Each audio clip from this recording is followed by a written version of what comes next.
Well, hello, citizens of Gotham. My name is Graham Elwood. We're about to do some government secrets while that tantalizing techno music.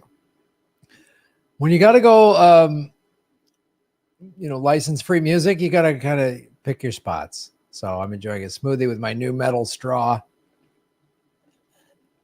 Oh, yeah.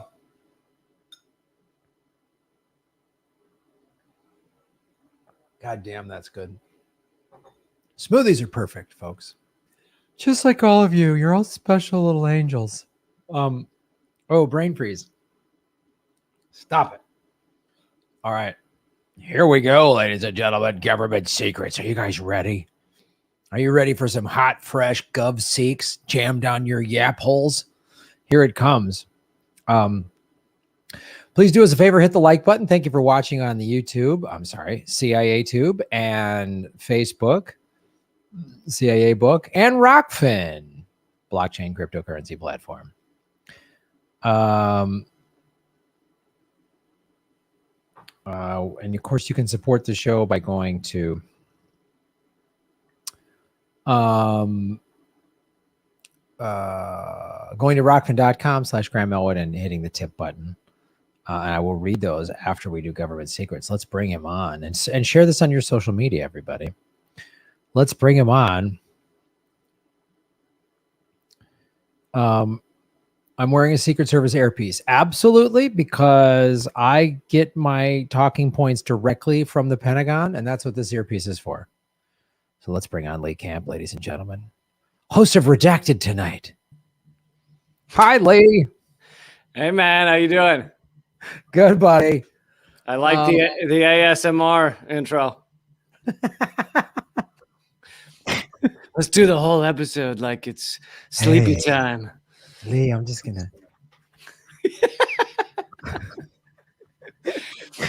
Everybody, next up, I'm going to rub my balls on the microphone. You can just listen at home. I hope this helps you sleep. Putting my nads on the mic. And then count you 1,000.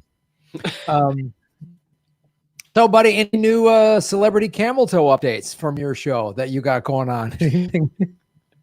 Yeah, well, I think the Young Turks has ended their series, Celebrity Camel Toe. So I'm thinking of picking it up where they left off. You know, the new season. I figure it's forgive the expression, up for grabs right now. So I'm gonna start my own.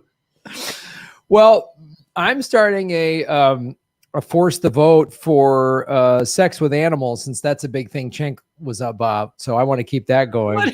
I'm aware that I'm aware. So Gray Zone put together a great, Max and some others put together a great edit of the Young Turks acting like they don't like toxic material and then cutting it together with all their toxic material.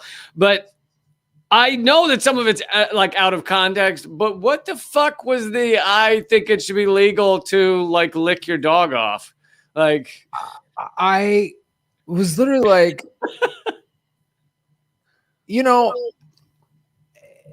yeah, I guess so. Cenk is just a sex creep, or is that what is that just the conclusion we have to come to? Like, there's numerous clips. I mean, unless he was just like saying that to be like facetious or what, I don't know, but it's like, man, and talking about Britney's coochie and Anna going, yeah, girls, don't bring your coochie near married men. Like, unreal.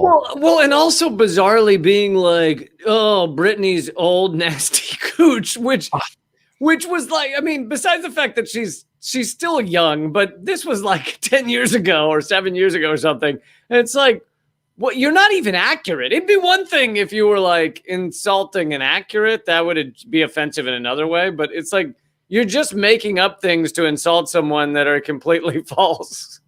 Yeah, and you're just doing that like, oh, let's pile on a celebrity. Just like TMZ. How are you better than TMZ? And hey, Anna, you're going through the aging process as we all are. Would you like somebody just talking about you this way? Yeah, like, but still, Britney was like 32 when they were doing that, or 31 or something. It's like, anyway, I mean, that's not really the point. The point is, what the fuck were they doing? I mean, it's bizarre. It's bizarre. They're bizarre. I don't know what they are. I don't know. I was like, I felt bad. Like, oh God, all those times I was on aggressive progressives. I mean, I had no idea TYT had done all that kind of awful Howard Stern shock jock nonsense. Like, I was like, wow, that's, I mean, so it really reveals kind of who they are in the sense of like, oh, they're the whole time from the get-go, it's just been about getting clicks and likes, whatever it is. So we'll talk about celebrity camel toe. Does that get clicks? We'll do that. Oh, we're going to go Bernie. Bernie will get his clicks. Oh, we'll do that. Oh, we'll endorse Hillary. Will that get us clicks? We'll do that. Oh, we'll go after Jimmy. Well, we don't care. We don't care. We don't care. I mean, obviously Anna has no morals to be Armenian and on a channel called the Young Turks. I mean, it's just, yeah, I think I must just come down to the clicks, and a little part of this I did realize back then. I didn't know they were doing celebrity camel toe, but I did realize that they were doing a lot of kind of vapid, like clickbaity stuff. And it's still, I did a video on this the other day. It still continues today because like I went to their page yesterday, whatever it was, 2 days ago, 3 days ago. And it was like the top 5 videos. I don't mean most watched. I mean, just for the last 5 they put up were like, man swallowed by whale, T-ball fight breaks out. And like, so most of their videos are kind of vapid nonsense, which is fine if you're marketing yourself as I talk about vapid nonsense, right? But that's not who they claim to be. And then, and so I had realized that even back when I was on, and I interrupted one of the shows I was on. They were, we were talking about fucking non-stories, and I was like, what is this? The world is burning down, and we're talking about what? And Jank did a little laugh, and he goes, I agree with you. And then he pivoted back to the vapid nonsense. And then they used my clip as like part of their promo, like as if what I was saying was something they agree with. But it was like, no, I was talking about you. Yeah, it's I guess that's who they've always been. And some people are like, hey, we need to move on and there's other things to talk about, which I agree. There's serious stuff going on, but it is valid because they do need to be exposed because of the shit they're smearing Jimmy for is unreal. And Aaron Matei is like, sorry, you need to be exposed as liar, vapid, clickbaity, sensationalist, TMZ. Don't give me this we're real journalist crap. Just cut the crap and don't take the moral high ground. And Anna is lying and accusing Jimmy of these things and weaponizing. This she's what she's doing is this women that are actually sexually harassed in the workplace. She's making it harder on them.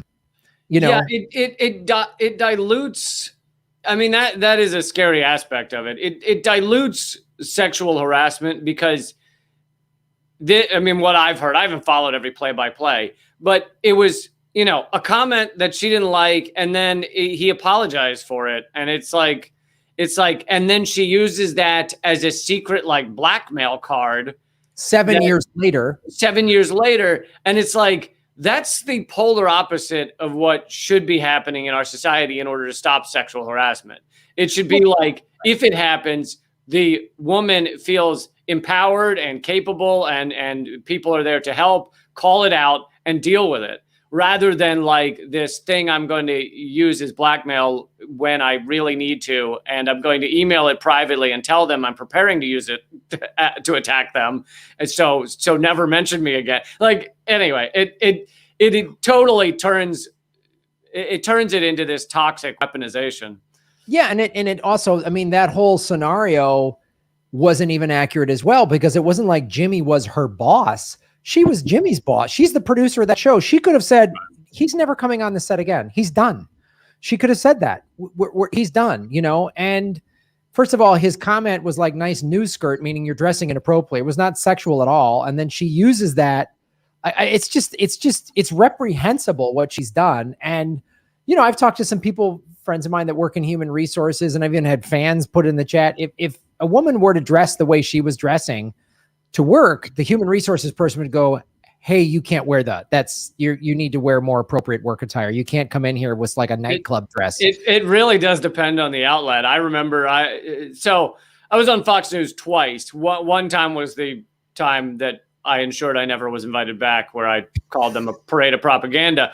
But And the first time was not live, so I knew I couldn't just go all out because they just cut it out because it wasn't live. Right. So I was softer that first time, but I was in there with several of the news women that were about to go on, and they were in skirts that were like non-existent. You know, it's like a napkin, and they were discussing who gets the leg shot, meaning they knew they were going to be at this circular half circle couch, and the camera, which zooms around, like practically shoots up their skirts. And their discussion was who wants the leg shot.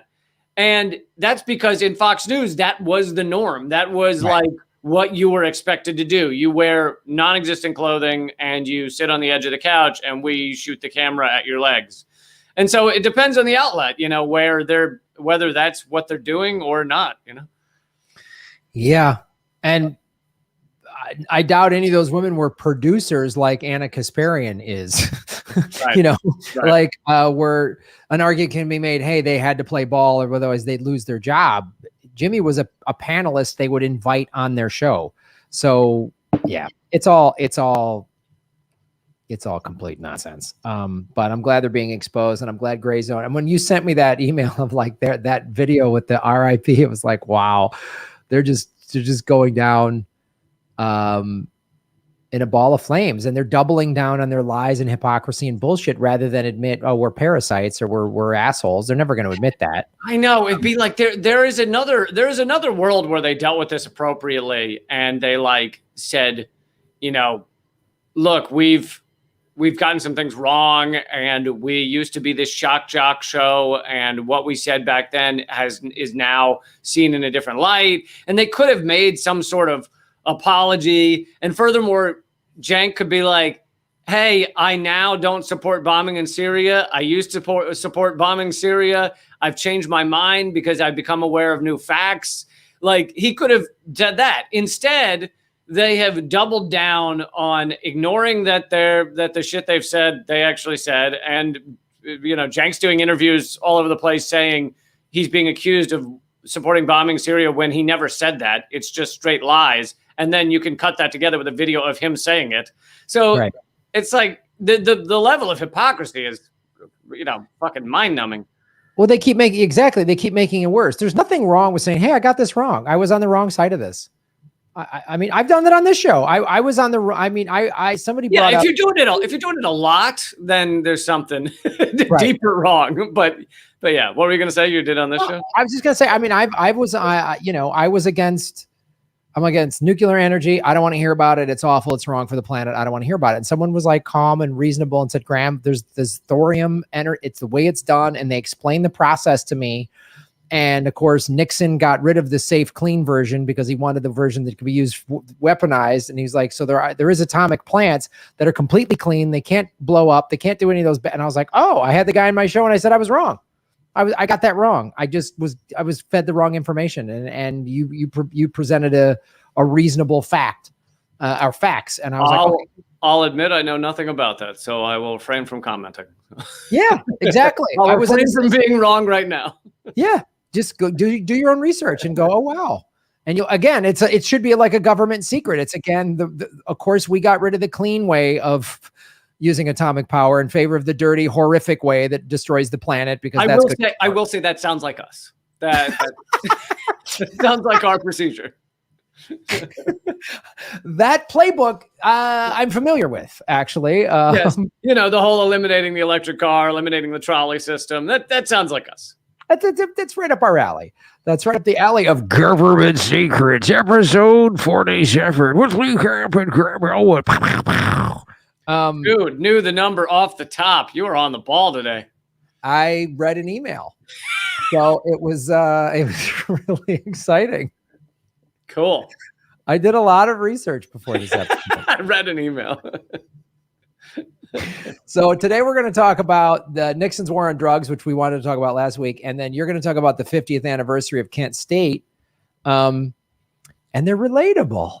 They're so relatable. They are the same time period. Although, you know, just to clarify, it doesn't. The war on drugs ends up, the story we're going to tell ends up being about Nixon, but really we're talking about the beginning of the modern war on drugs.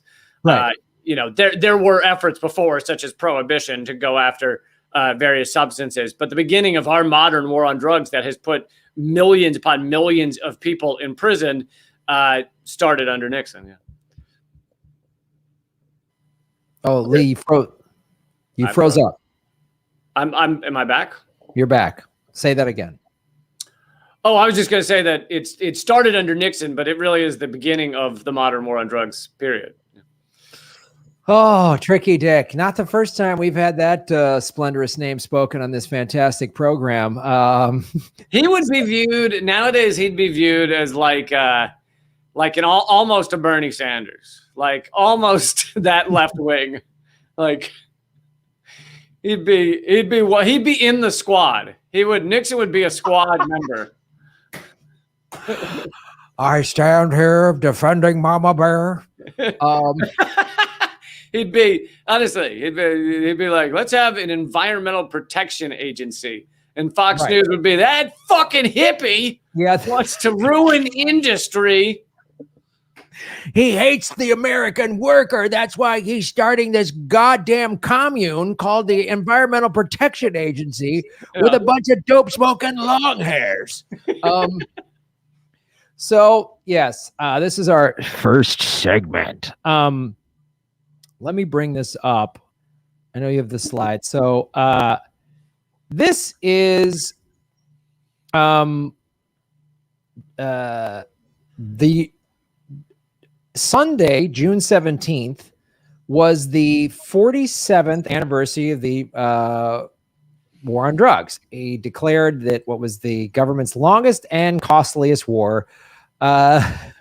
At a press conference on that day in 1971, Nixon identified drug abuse as public enemy number one in the United States and launched a failed, costly, and inhumane federal war on Americans that continues today.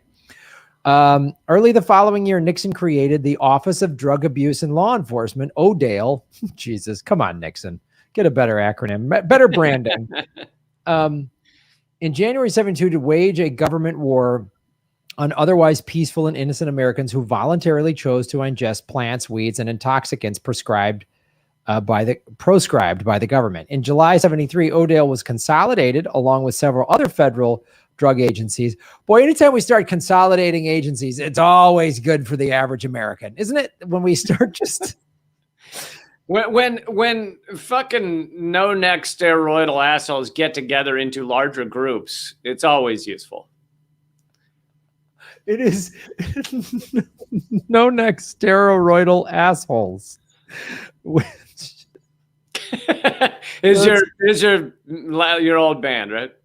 No, I wasn't going to make the band joke. I was going to say that was the name of my doctoral thesis. Was that? I was not going to make the band joke. I was not going to do the band joke, Lee. But I was not going to let that series of words go. Just move on to the next. I wasn't going to let that word collection just fly by. Yeah, like some guy late for his Grubhub delivery. I was going to stop that and let us all unpack it and enjoy it. Let's unpack Lee Camp's poetry. One sonnet at a time. So ODALE was consolidated along with several other federal drug agencies into the newly established DEA, the Drug Enforcement Agency. Oh, our old friends. It's like a domestic CIA. You know what I mean? It's just good. It's good stuff that also then can operate on foreign soil with a kind of vague jurisdictional rules. Yeah. They can kind of do whatever the fuck they want.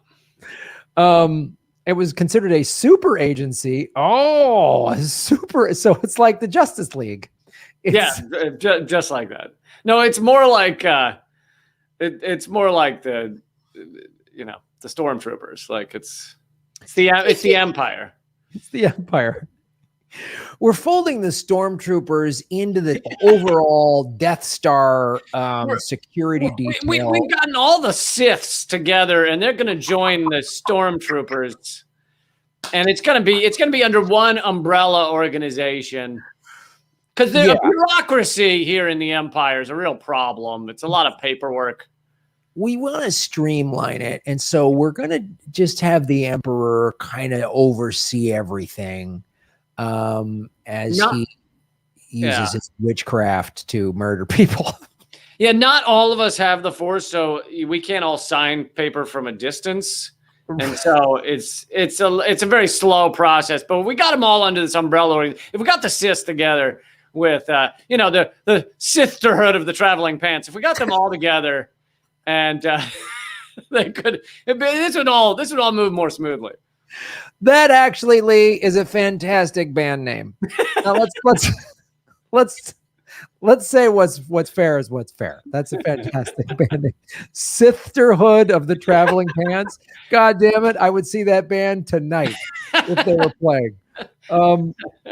All right. So as we created this super agency to handle all aspects of the war on otherwise peaceful Americans, but as we uncover on this fine programming government secrets, the government says one thing: oh, drugs are out of control. No.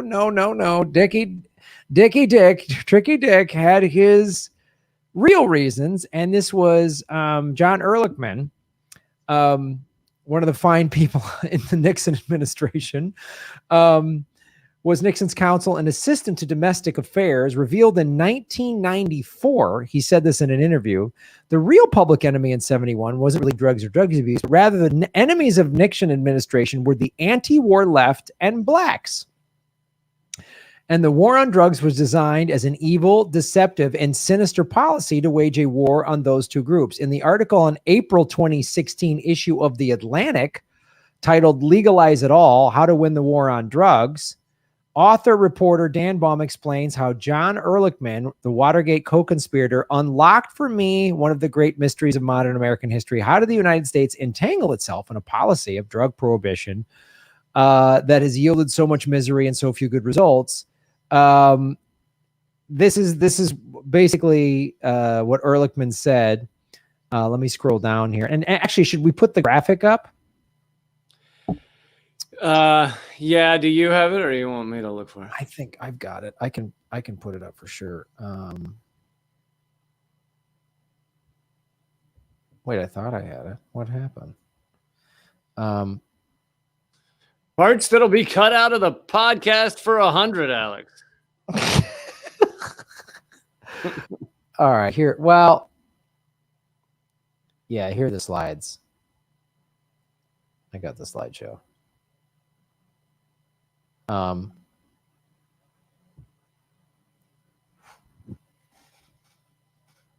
right, I'll do that. There it is. Well, no, that's what no, it's better when you do it for some reason. How come when I do it, it's fucked up? All right, hold on. I have to hit share and then I can give it to you.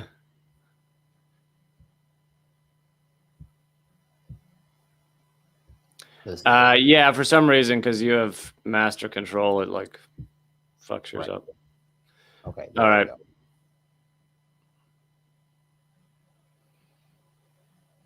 Okay.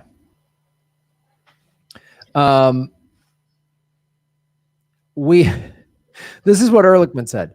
We knew we couldn't make it illegal to be either against the war or black, but by getting the public to associate the hippies with marijuana and blacks with heroin, and then criminalizing both heavily, we could disrupt those communities. We could arrest their leaders, raid their homes, break up their meetings, and vilify them night after night on the evening news. Did we know we were lying about drugs? Of course we did.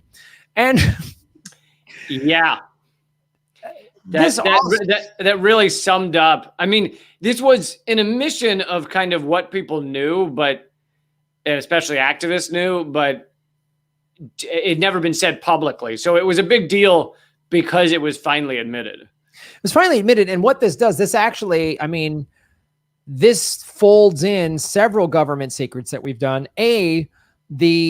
How Hollywood is told what to do. So you watch a cop show. I mean, when I was a kid in the 70s, I loved watching cop shows. Dope smoking hippies were always like, hey man, they were always out of control. Blacks and hippies were doing heroin. Black people were always depicted as criminals or drug dealers or gang members or whatever. And at the very least, they were standing in a dimly lit corner wearing like a leather jacket or something. And you just in suburban white America, you just knew that means up to no good. Up to no good. So this campaign, I mean, we've talked about how the government has used the entertainment industry and entertainment media to foster these beliefs. So this was fostered not just on the nightly news, but in movies and TV shows. So that was just like drugs were the problem. You know, hippies were the out of control. I remember watching episodes of Adam 12 and the hippies were just like out of control, you know, and then when you've got actual, you know, and then you got like Charles Manson, then any long hair was then lumped into this. Oh, they're probably psycho cult murderers like Charles Manson or whatever. Right. So, and they're all smoking those crazy drugs that make them go. The drugs make them go like. I mean, again, the drugs. They sold drugs as if they made you want to murder people for no reason. When in fact, most drugs make people actually far more peaceful. Like there's not a lot of, whereas alcohol, people want to get in fights. There's not a lot of people getting in fights on weed. Right. Or psychedelics or whatever. Right. They're just, and they didn't want that. And so again, I mean, this is not the first time that we've done a government secret where they went after the anti-war left. What? That's never happened in America. We don't do that here. We let people, we let dissent have a voice. And again, the war on drugs, just another, piece of the systemic racism puzzle that has just been institutional systemic racism. The war, I mean, literally John Ehrlichman admitted the war on drugs was to put black people behind bars back in 1971. Yeah. They knew they could, it gave them, reasonable cause or whatever. So they could just send the police into any meeting of activists and then they could just, dump coke on them and be like, we found coke. Like, it was just an easy way to arrest or, just interrupt any kind of working together. They were able to raid, Black Panther offices and all that stuff and say they found drugs. I mean, it was perfect for them. Yeah. And this is how they use it. If you go to the next slide, you'll see, go. We'll go before that. Yes. All right. So this one is critical because what this goes into is the what the result of this happened. So when this happened, this increased the male incarceration rate during the 50-year period between 1925 and the early 70s. The male incarceration rate was remarkably stable, around 200 men per 100,000 population, or one male per 500, according to data from the Bureau of Justice Statistics. By 1986, about a decade after the war on drugs started locking up drug users and dealers in cages, the male incarceration rate doubled to 400 per 1,000 population. Then within another decade, the male incarceration rate doubled again to more than 800. And by 1996, before reaching a historic peak of 956 in 2008, about 1 in 100, that was almost 5 times higher than the stable rate before the war on drugs. The arrest and incarceration data show that the war on drugs had significantly much greater negative effect on blacks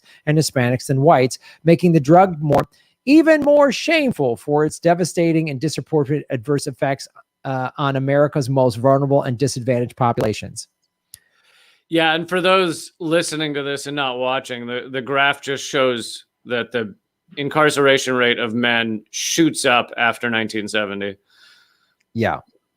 It's unbelievable. It just shoots up. And it's come down a little bit since 2016 because a lot of states have decriminalized marijuana. But it's come down. I mean, it came down from almost 1,000 to like, now it's quote down to about just 800 per 100,000 people. So it's like we're still we're still the largest prison state in the world, and also per capita. So the percent of people locked up is the largest in the world still, even with it coming down a bit. Right. Which again is probably another reason the private prison industry is actively blocking the decriminalization of marijuana on a federal level, because they're going to lose money. Yeah. And again, this was the part of the warrant. Why this is significant too is that this was the precursor to the private prison industry. There wasn't a lot of private prisons back then, and because of this, it's like, oh wow, there's a whole new marketplace. We need more jails because we've been arresting people for smoking a plant. Yeah, and something to remember is that beyond just the private prisons, because Biden and Obama got a lot of like credit for saying they're ending federal private prisons, but that is a tiny percentage of private prisons. But it's also an even smaller percentage. It's whatever it is, 1 or 3% or something of prisoners in general in the country. So it is beyond federal private prisons, but people make tons of money off of our public prisons, off of our prisons that are not private as well. So there are corporations that are in charge of, let's say, the phone calls prisoners make, the uniforms, all the prison labor, all that shit. People make tons of money off of our regular prisons as well. So it's just something that, if especially if you're an activist and you care about how insane our incarceration is, it's good to remember that there are a lot of people making a lot of money off of prisons, both private and not private. There's a really good movie, again, back in the 70s before the corporations completely took over Hollywood, starring Robert Redford, called Brubaker, where he goes undercover in a prison. And again, it's not a private prison. This is in the late 70s when this movie came out, maybe early 80s, 81, 82, somewhere in there. And he uncovers all this prison corruption of their funneling money. They're giving the prisoners crappy food, and the money that the good food, they're reselling it. Like, there's this whole scandal that he uncovers in that movie, Brubaker. Also, Shawshank Redemption showed how that went down. And then, of course, now Shawshank Redemption is one of my favorite documentaries of all time. Really. It's a great doc. It's a really good doc. And then Orange is the New Black, obviously that series had a very scathing critique of the prison, and they become there was corruption, and then they become a private prison, and you see all of it in there, and it's based on a woman's actual book. So, but it was also hilarious. So it was. Let's remember, in prison there were a lot of funny antics. A lot of hijinks behind bars, Lee. Yep. A lot of hijinks. I mean, Dead Man Walking, great comedy, and just a fun movie, kids movie. It's just fun. So, and then show the last slide. This is my favorite slide. Yes, this is important. There's the Elvis, the king of rock and roll, visiting the White House, and Nixon gave him you're our drug, commando, or whatever Nixon gives him. It says he sought to become an official federal agent in the war on drugs, which is so amazing. Not just because it's Elvis, but because Elvis did loads of drugs. Look at his eyes in the photo. He's fucking on drugs right now in that photo. He's probably taking 5 Percocets or Benzodrines or whatever the shit the guy was taking legally. He was a drug addict. I thought he was snorting 14-year-old girls. There was as long as they were covered in codeine. I mean, literally, he would his stuff was all prescription. He was taking Percocets and all this crazy shit. And you look, and that's why late in his career, he puts on all this weight, which is I was told, a side effect of taking those types of drugs. And then his eyes were always glassy, and he was out of it. I mean, he died of basically a drug overdose. Right. And it can, gaining weight can be a side effect, because also if you're truly fucked up, then you're like, what's another cake? Right. In the scope of things, come on. What's another bacon wrapped Twinkie? I mean, what's another peanut butter and banana sandwiches or whatever crazy shit he would eat? I just snorted an entire Spree packet of Percocet. So, this cake is really not my problem. This is what's wrong with another Percocet cake? You know what I mean? Just a Perca cake. So that's what this is so insane.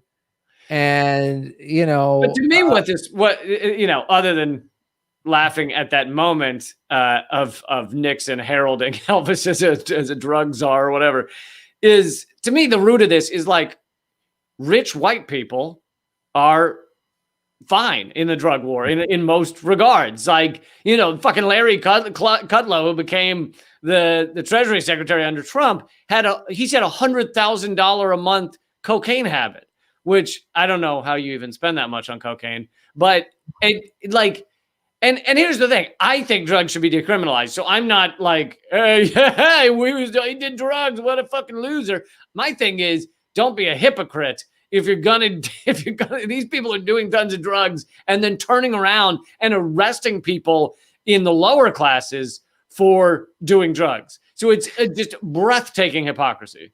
Oh my God. There's black men in jail for literally smoking a plant. And then Rush Limbaugh, how come he's not in prison? Oh, because he's a rich white guy.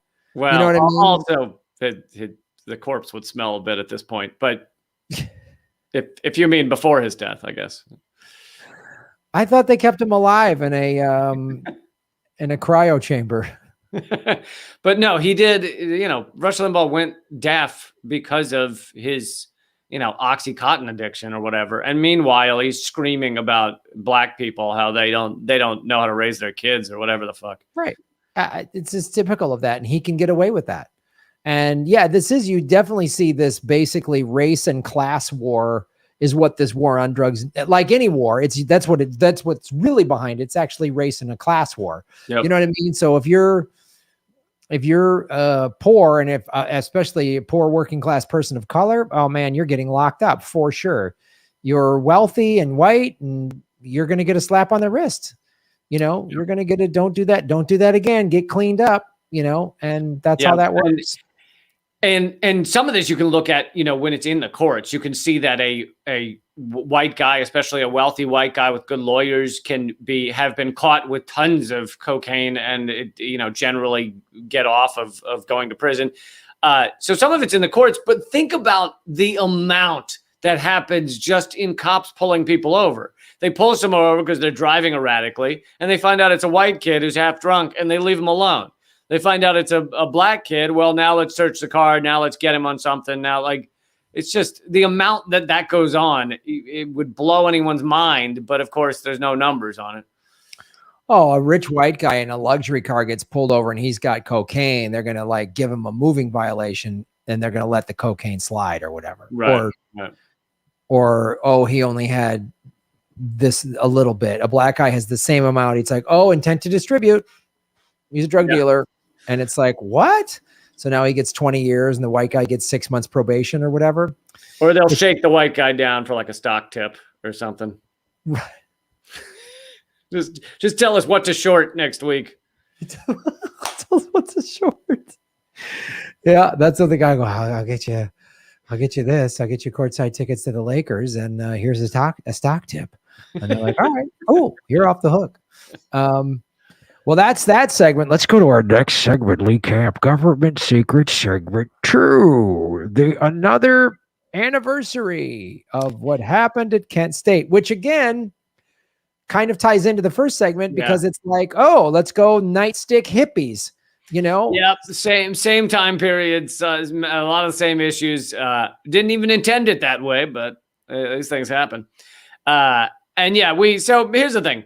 If we were to just go on anniversaries of horrible, massacres and catastrophes and government atrocities in the United States, there's too many anniversaries every week. So we can't really get to them all. So the Kent State one happened 2 months ago, but we haven't had time to get to it till now. So it was May 4th. It was 51 years since Kent State. So a year ago was 50th anniversary of Kent State. And here's a little background on where the nation was, because this is important into why this happened. The Vietnam War had escalated under John F. Kennedy and Lyndon Johnson before Richard Nixon took office. Under Johnson, the number of American troops in Vietnam soared from 16,000 to more than 500,000 in 1968, but with no tangible results. And we've talked about that before, where it was, the goal of Vietnam was basically how many can you kill and it didn't change anything. When Nixon was elected in 1968, he promised to end the conflict. However, in November 1969, the My Lai massacre by American troops of between 347 and 504 civilians. I mean, they basically just destroyed and burnt down the entire village. It was exposed, which heightened opposition, especially among younger people around the country. The nature of military participation also changed on December 1969 when the first draft lottery since World War II took place. And honestly, we'd have a completely different view of war in this country if we had a draft, because it largely hits both poor and rich classes. Obviously, the rich have more tricks and tactics to get out of it, but not all of them get out of it. And you have a lot of middle class going. So it basically, everybody ends up with a dog in the race. Whereas right now, you have kind of an economic draft where people are almost exclusively, with few exceptions, signing up to be able to afford college or to, be able to afford some sort of life.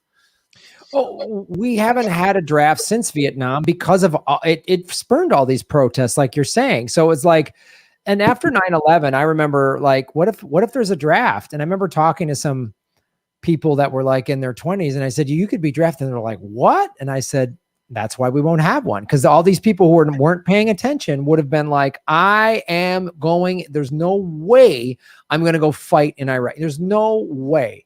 And that's why we haven't had one. And like you said, we've had economic conscription. And when I went over there, 04, 06, 07 in Afghanistan, 07, 08, and 2011 in Iraq, especially to perform.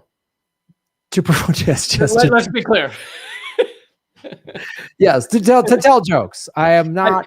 I just didn't want people thinking you were a 7-tour veteran. Yes, 7 comedy tours. So wouldn't it be funny if there was somebody literally going around doing interview after interview saying he did 7 tours of Iraq, never mentioning it was an entertainer. And I was with a secret dick joke brigade that we would do night drops of dick jokes. Yeah. But I remember talking to these guys, and they'd be like, these were guys in their mid to late 20s who were like, this is my second or third deployment in like 2007, 2008. And I was like, really? They're like, oh, I came here for the money. I was like, really? Yeah, I got a $20,000 reenlistment bonus. And they tell me there was no jobs back in whatever small town they lived in. There's a Walmart, and there's dealing Oxycontin, or there's, working in the KFC. Like, those are the jobs, or the military. So you go to the military, and it's sometimes you got to deal the Oxycontin out of the KFC. It's, 2 jobs. That's the kind of value meal I'm on board with. An Elvis KFC pack. That must be the Elvis super value meal. Just Elvis the Percocet. So yeah, I saw that all the time. I saw the economic conscription happen in real time. And I saw, recruiters, and this is still accurate today. They don't go to private schools. They're going to inner city schools. They're not, the private schools where the rich kids go. They don't go there. I was in Coney Island once. I think it was the only time I went to Coney Island, like, while I was actually, I was there after Hurricane Sandy to help people, but the only time I was there where it was like, an active amusement park day, I remember they had a recruitment booth, but it seemed like a lot of people didn't notice it was a recruitment booth. And it was basically a pull-up challenge, and they'd set up pull-up bars and challenge young men to see. And you got to think about this calculation. Like, first of all, they know that Coney Island is mainly lower class people in New York and Long Island and elsewhere. Like, it's more that than the upper class coming to Coney Island. On top of that, the pull-up challenge gets all these, guys who want to prove their strength and their toughness, and they go and do these pull-ups. And then the recruiter's standing there and goes, wow, man, you did 20 pull-ups. That's awesome. We could really use someone like you in the forest. Here's all the brochures. Here's how awesome it is. Here's how much money we're going to give you. And, it's just a way to, trick these guys into signing on to the military. I remember career day at my high school, and they were there, and, they came up to guys like me who are on the football team and like, you're officer material. Yeah. They'd say shit like that to me, man. Yeah. And I was like, and wow. And take this test and it's the easiest test ever. And I got 100% on it. And they're like, yeah, man. They're like, oh my God, no one's gotten 100 on this test in 32 years. Yep. I remember all of that. Anyway. So yeah, there were protests popping off, obviously, all during this time. On April 10th, 1970, Jerry Rubin, who is well known for his work in the Yippies and with Abby Hoffman, he spoke on campus. In remarks reported locally, he said, quote, "The first part of the Yippie program is to kill your parents. They are the first oppressors." So, brilliant satire. But 2 weeks after that, Bill Anthrell, an SDS member and former student, distributed flyers to an event in which he said he was going to napalm a dog. The event turned out to be an anti-napalm teach-in. So, it's the stuff they were doing back then to get people's attention was pretty brilliant. But anyway, I think there should be more threatening to napalm dogs and then teaching people how harmful our shit is. Because everyone will go nuts if you say, I want to napalm. We should start drone striking dogs. Americans will go, what? You're not doing that to Mr. Frumples. And then we go, see, I say drones. You remember they were trying to talk everybody into bombing the fuck out of Afghanistan, and it didn't seem like it was working enough. So then they started releasing video of dogs in kennels and saying it was the Taliban gassing dogs. Right. And everybody was now I'm down with invading. Yeah, if you could get some footage of our drones killing dogs, Americans might want to stop war. When we kill, poor people of color, it doesn't seem to matter. If the war in Yemen killed 85,000 dogs, Americans would lose their shit. 85,000 kids. Well, yeah. Obama wasn't perfect. The kids should have thought about who they were hanging out with. That's pretty clear. At least Obama got us gay marriage. So, city officials and downtown businesses received threats, and rumors proliferated that radical revolutionaries were in Kent to destroy the city and the university. Several merchants reported they were told that if they did not display anti-war slogans, their businesses would be burned down. Yeah, this doesn't sound similar to the Black Lives Matter shit that's gone around, right? No, we haven't heard that exact language just in the last week. No, that hasn't happened at all. Yeah. We haven't just heard that socialists are now on the terror watch list. We haven't heard that at all. Yeah, that was leaked from a military document. But yeah, Kent's police chief told the mayor that according to a reliable informant, I'm sure, the ROTC building, the local army recruiting station, and post office had been targeted for destruction that night. There were unconfirmed reports of rumors of students with caches of arms, plots to spike the local water supply with LSD, and of the students building tunnels for the purpose of blowing up the town's main store. Because of the rumors and threats, Mayor Satram feared that local officials would not be able to handle future disturbances. Following the meeting, Satram made the decision to call Rhodes and request, I think that's the governor maybe, and request that the National Guard be sent to Kent, a request that was granted immediately.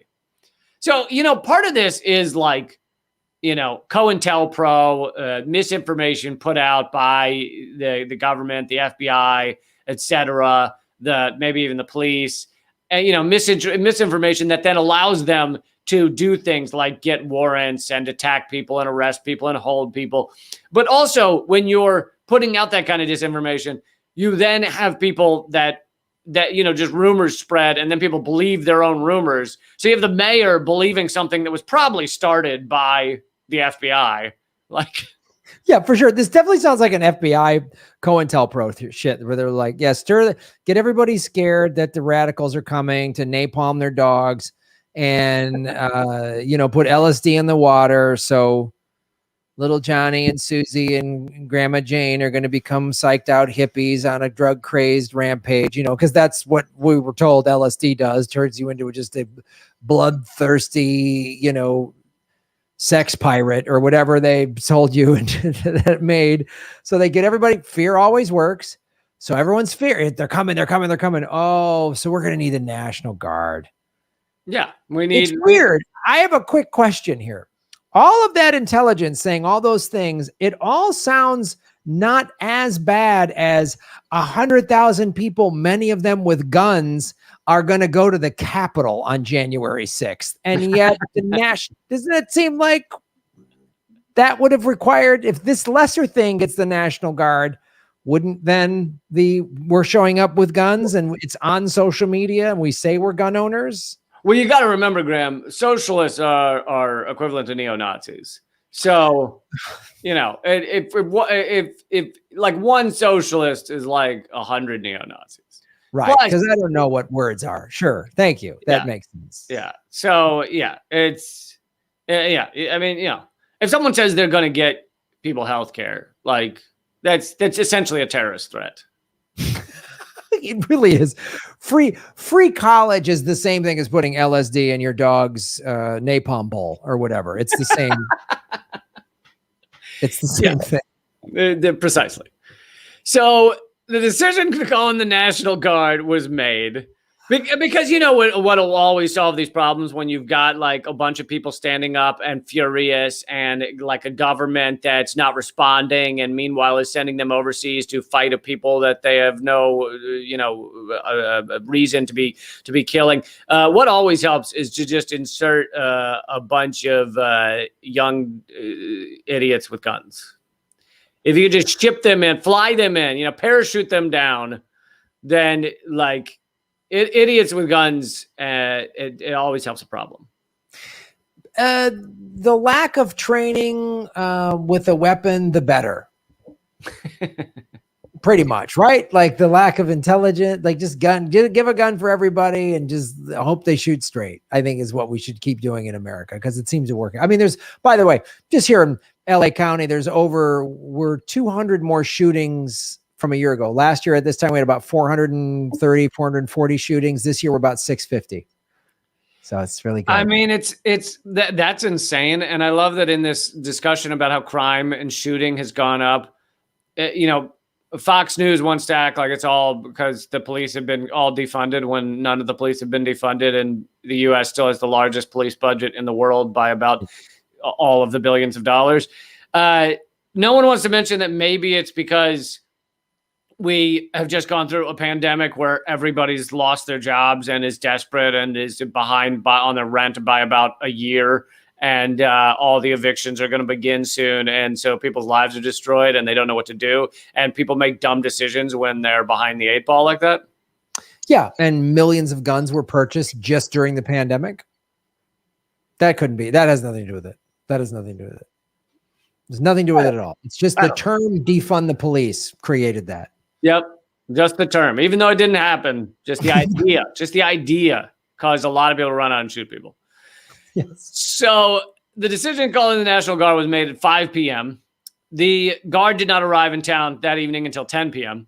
By that time, a large demonstration was underway on the campus, and the ROTC, which is the Reserve Officers Training Corps building, was burning. The arsonists were never apprehended, and no one was injured in the fire.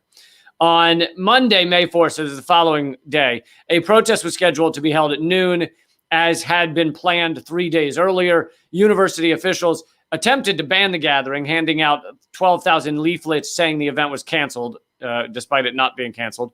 And despite their efforts, 2,000 people still showed up on the university commons. National Guard, the units on the campus grounds, attempted to disperse the students. Just before noon, the Guard returned and again ordered the crowd to disperse. When most of the crowd refused, the Guard used tear gas.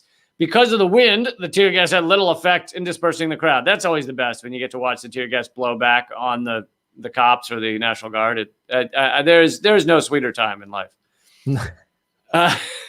When it became clear that the crowd was not going to disperse, a group of 77 National Guard troops from A Company and Troop G with bayonets fixed on their rifles began to advance upon the hundreds of, let's remember, unarmed students.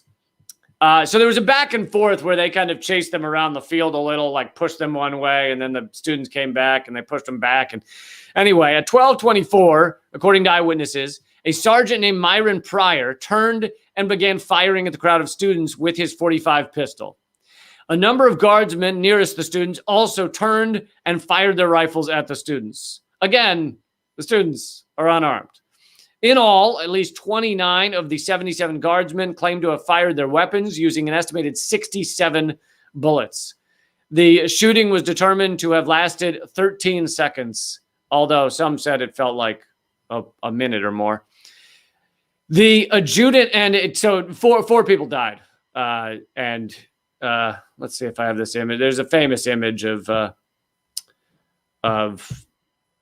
one. Famous image of right afterwards. The adjutant general of the Ohio National Guard told reporters that a sniper had fired on the guardsmen, which remains a debated allegation, and there's like no evidence of it that I've ever heard of. Many guardsmen later testified that they were in fear for their lives from these unarmed college kids. Yep. Which was questioned partly because of the distance between them and the students killed or wounded. Yeah, they weren't even like surrounded by the unarmed students. They were distant from them. Time magazine later concluded that the triggers were not pulled accidentally at Kent State. So this, you can remove the image. This is when, this is the part that gets more into the secret. Much of what I've gone through is common knowledge, but what our government hasn't acknowledged, and what a lot of people don't want to talk about, is that there very well may have been an order to fire on these students. Some of this is from a Nation article. Questions have once again been raised regarding the events of the infamous 1970 Kent State shootings. A 2010 analysis of an audio recording taken during the shootings has raised questions. At the request of Cleveland's plain dealer, New Jersey-based audio experts enhanced and evaluated the tape made by Terry Straub, a Kent alumnus, who recorded the events with a microphone from his dorm window. The recording suggests that someone may have ordered National Guardsmen to fire on the student protesters, though officers denied giving such a command. After removing extraneous noises to clarify the voices, Allen and Owen, the sound experts, observed such exclamations as "guard," followed quickly by the command "prepare to fire."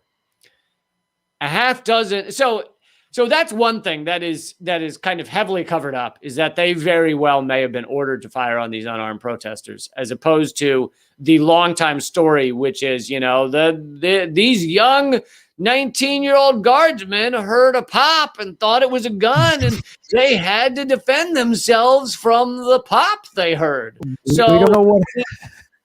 The only way to do that is to fire 67 bullets at the students.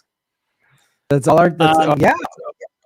I mean, the more we do this show, the more we uncover the CIA and the FBI, the more it seems very realistic that they concocted this whole thing just to help further demonize the kids, the hippies, the lefties.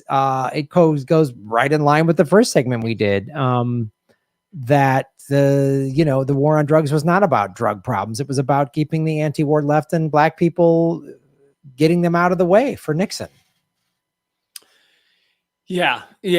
And the ongoing argument afterwards was, look, these National Guard are kids, they're 19. They didn't know what was happening. They feared for their lives. It's just a child.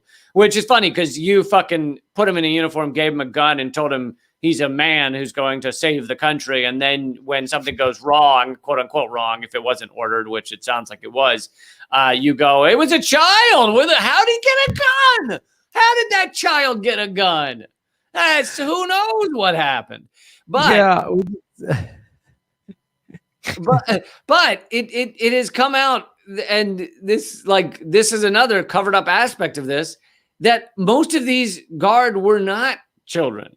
So a half dozen of the part-time guardsmen involved in the shootings were employed in the law enforcement field.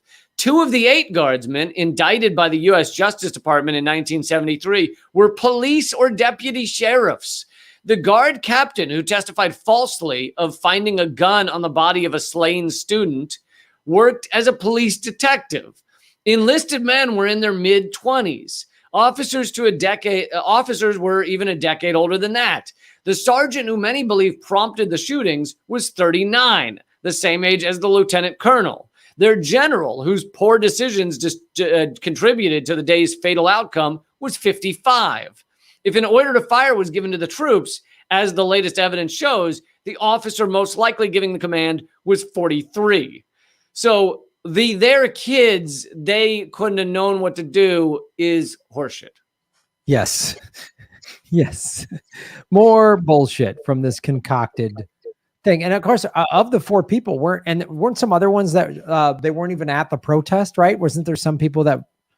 Yeah. I forgot to mention that. Of the 4 killed, 2 of them weren't even part of the protest. They were walking through the school because this was a heavily trafficked area. And one of them was, I believe, in ROTC or something. Let's see. He was a member of the campus ROTC battalion. Yeah.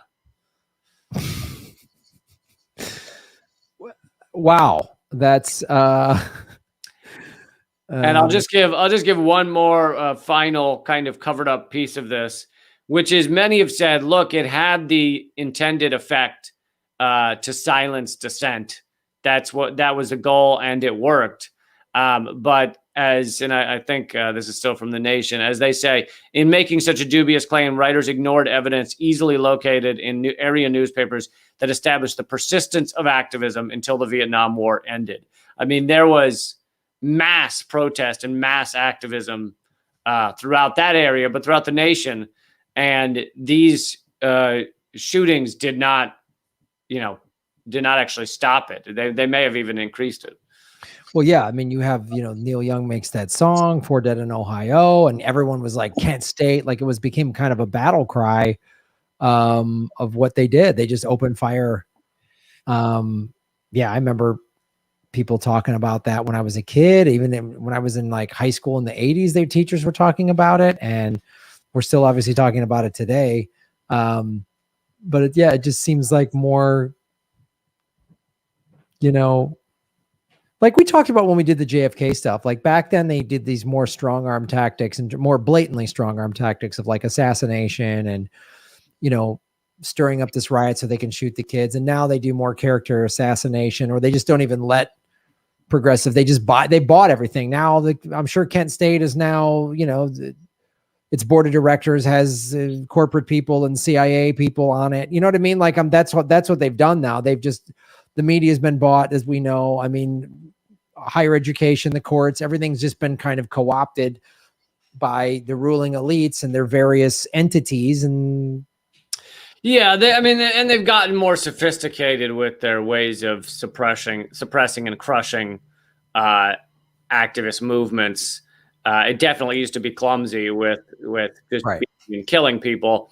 Not that there weren't other tactics, a lot of other tactics used, but nowadays it's less common that you'll see someone killed. It's more common that like with Occupy, they arrested the leaders and tried to make their life kind of about dealing with their court case. And they, filled the more prominent like squares, like Zuccotti Park in New York. They sent as many kind of mentally ill homeless people down there as they could, which, much to Occupy's credit, like these people were not just immediately kicked out. People tried to help them, tried to find ways to help them. But it's like once you have a place kind of half filled with a combination of plainclothes police and mentally ill people, it becomes quite difficult to have a peaceful, tent city going on as a protest. So it's like those type of things are far more common now than the shit they used to do. Right. Yeah. Well, 2 solid segments about our fair country. Two positive, upbeat segments. Hey, the protesters ended the Vietnam War. So yes, the protesters did end the Vietnam War. There was some stuff that did get accomplished. I should say this before we go. I'm seeing in the chat that Jimmy has just gone live, and he's talking to Julian Assange's dad or something, that Assange is getting freed. I don't know if this is confirmed.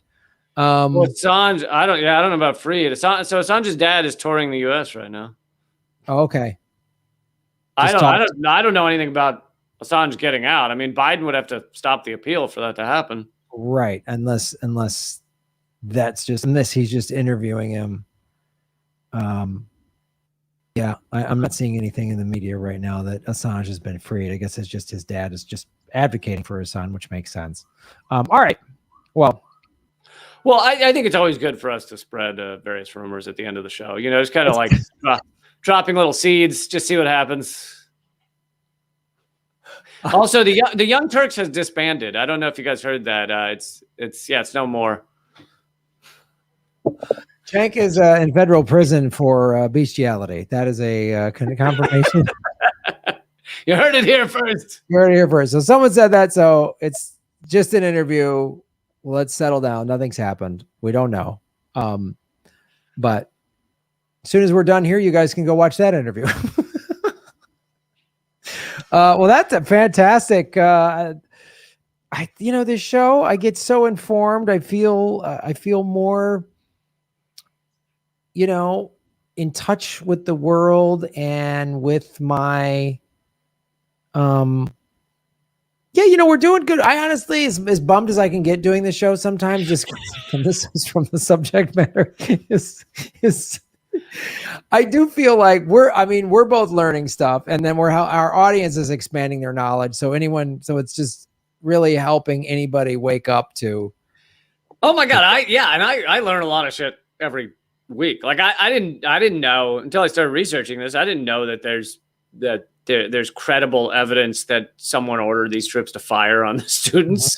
I mean, that kind of thing. I learn stuff every week. And on top of that, at the end of the week, after doing, 900 stories during the week and redacted and everything else, I need someone to laugh through the tears with me. So this is perfect. That's the whole purpose of this show, was it's really more of a therapy session for both of us. So we can laugh about this shit rather than just stare into cameras alone going, it's all coming apart. Rather just sleep. One eye twitching. It's, guys, this is the big one. One eye twitching. Like, there's no hope. All right. See you next week. It's tough to do that every episode. And then we get to do this one where it's like, we have a history of being awful. All right. I'm going to switch this background to just like multicolored butterflies and flowers, bright flowers. I wish I could have those like old school Disney birds, like just land on my finger. Like, hey there, Mr. Hummingbird. How are you today? What a government secret, and then we sing a song. We should have more songs in this show. It's the war on drugs. It's been fake, and we've known this far too late. Whatever. Just a fun song, and then absolutely. And then we dance. When we start doing the show on the road, we're gonna have to add a dance number. A lot of dance. Like the tap with the cane. The twirling cane. Top hats. I want the whole thing. It takes a village to rape and pillage. It's gonna be incredible. It's gonna be incredible. Oh God, the CIA killed Kennedy, our last shot at freedom. Boom. Well, great work as always, buddy. Where can people watch your dancing? Yeah, the dancing. That's some videos that I hope have been wiped from the 1990s. But yeah, my stuff's at leecamp.com. New episode of Redacted tonight, comes out tonight. And I just yesterday interviewed Noam Chomsky. That's at leecamp.com as well. He is a spry young 93 years old. Oh. leecamp.com is the best place to go. Outstanding, folks. Forks. Of course, you can go to grahamelwood.com. Ron and I are starting to announce tour dates. There's going to be ticket links on our websites. We're coming to a city near you starting in September. And of course, watch Political Vigilante And if you're listening to this, like it, give it a positive review on iTunes or Spotify, share, subscribe, do all that stuff because, you know, they're screwing with us. And go to rockfin.com. Lee and I both have our shows on Rockfin. It's blockchain. It's cryptocurrency. It is the future. They can't shut it down. So, yeah. Thanks, man. Have a great week. All right, buddy. We'll see you next week. See you next week. Bye-bye. Bye. Lee Cap, ladies and gentlemen. Let me read the tips over on the Rockfin. Sweet. Yeah. Tony DeMeo, Shaving Knuckles for Justice. I highly recommend the book Smoke and Mirrors, The War on Drugs and the Politics of Failure by Dan Baum for history lesson. Oh, great. Thank you for that. Thanks, Tony. I love it. You guys give great recommendations. Kate. Hi, Kate, our moderator. What was the reason that Cenk Uygur was invited onto the new Rising on the Hill the other day? He and TYT are not newsworthy. I don't know. He was going to push his crap about, they wanted to get his take on what, Syria and Aaron Matei. And, the Rising is run by the Hill. So they're still very corporate. I don't know. JVB, what's up? Shave Your Knuckles for Justice. Thank you. Tony DeMeo, ba-boom. Elvis told Nixon that John Lennon was a bad influence on young people because he was anti-war, and that's why Nixon tried to get John deported. Not surprising. Norv, Maples, great work, Graham and Lee. Thank you, Norv. Thank you for supporting what we do. I really appreciate it. We've obviously in our 5th month of being demonetized by YouTube. So you supporting me at patreon.com/Graham Elwood and rockfin.com/Graham Elwood, doing these tips, being a premium member. I very much appreciate it. Keeps us going. And of course you can do Venmo. I'm at Graham Elwood on Venmo. Let me check if anybody asked me any questions there. I appreciate the support there. There's a PayPal button. If you go to grahamelwood.com, there's great ways to support our program so that we can keep bringing you government secrets. Elvis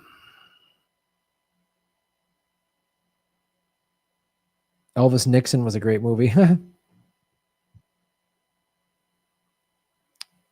Nation of bootlicking snitches.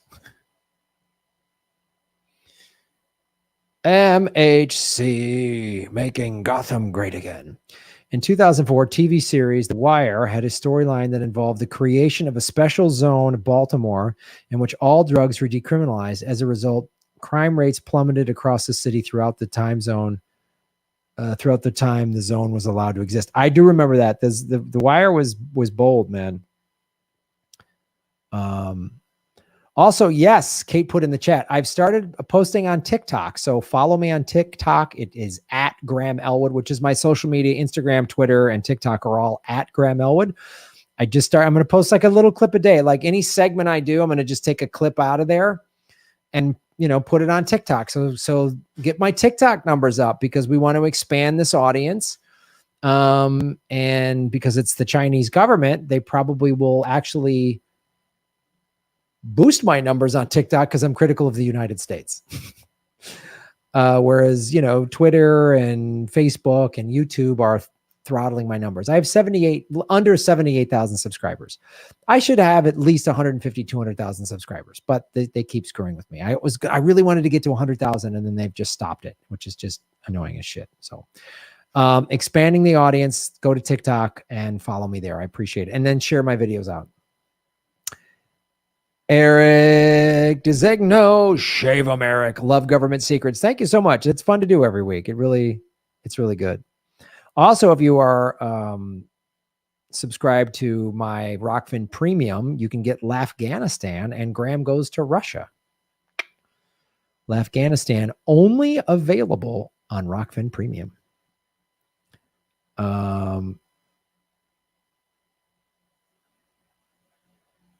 Boom.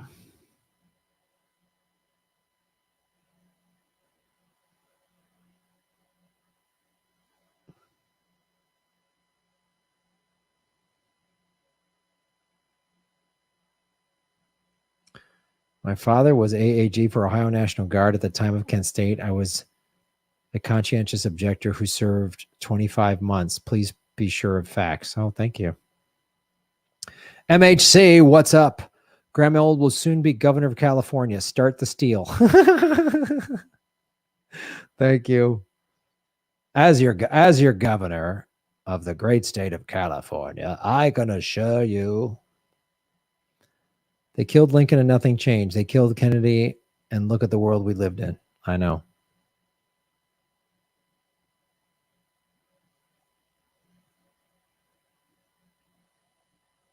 I know. So we had 271 likes. Come on, we already had almost 400, 500 people watching that government secrets. Get the likes up to 300, guys. Let's do it. Let's do it. All right. I know Jimmy's live. He's interviewing Julian Assange's family. So let us.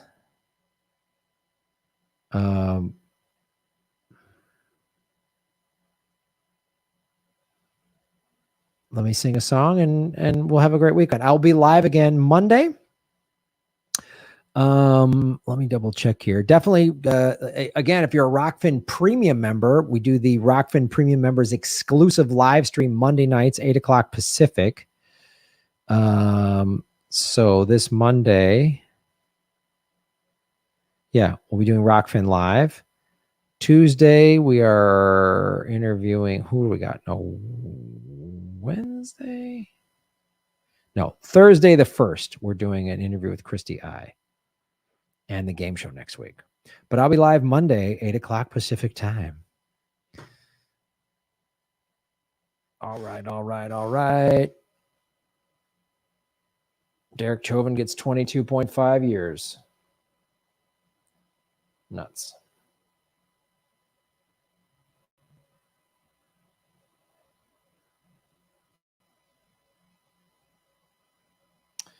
Jimmy's doing a Freedom for Assange thing. Okay, that's cool. I'm glad he's getting that out there.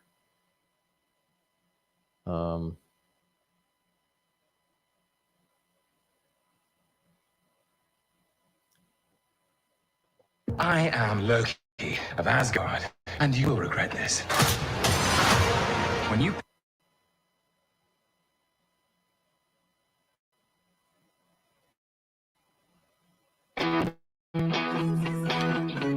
Juicy's on a vacation far away. Came around and talk it over.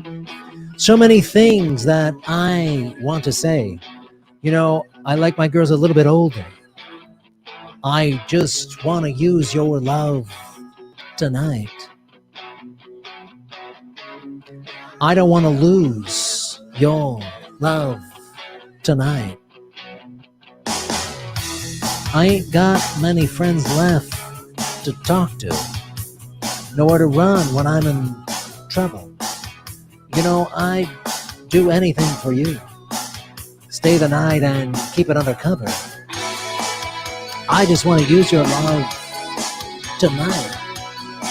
Spark.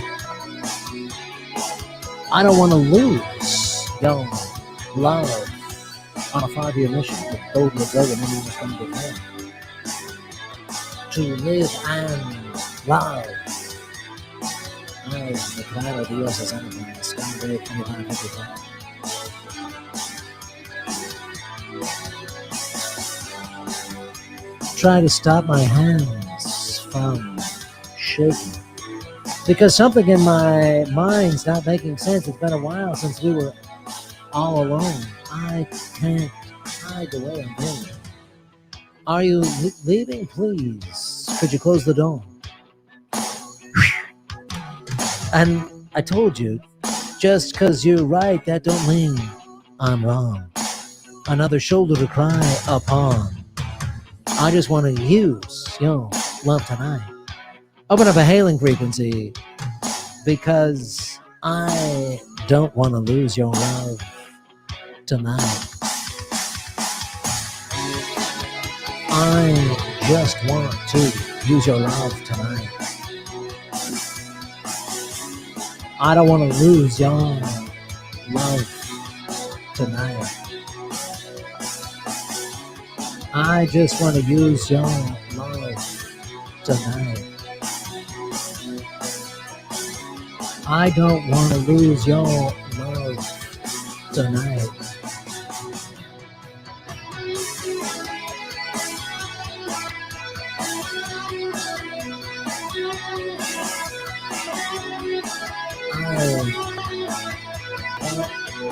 To go to the Centaur Nebula. Your love, well, I don't want to lose.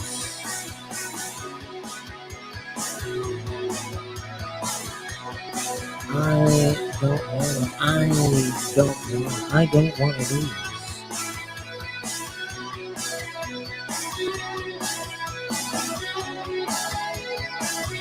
I don't want to lose your love. God. But like a poor marksman, you keep missing the target.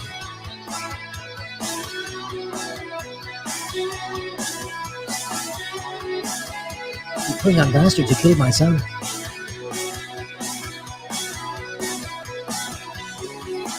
Yeah.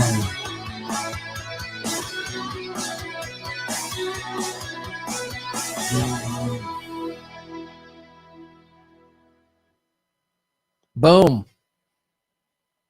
I got gadgets.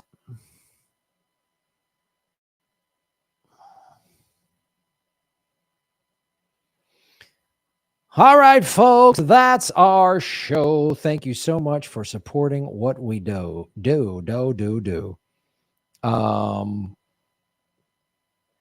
Have a great Bones. The tragic surrealism of this moment is completely indescribable. Fantastic. Thank you so much, everybody. Thank you to Lee Camp. Thank you to Kate, our moderator. And thank you to all of you for watching the show, taking time out of your day or night or wherever you're at in the world to watch and care about what we're talking about here. Really, very much appreciate it. It means a lot to me. Means a lot to my editor. It means a lot to Kate. It means a lot to all of us. So thank you so much. Follow the money, connect the dots. That's where you get the truth. That's how you make Gotham great again. And that's why you are all political vigilantes. And that's why you shave your knuckles for justice. Go to sleep. Sleep. Sleep, Gothamites. Go to sleep.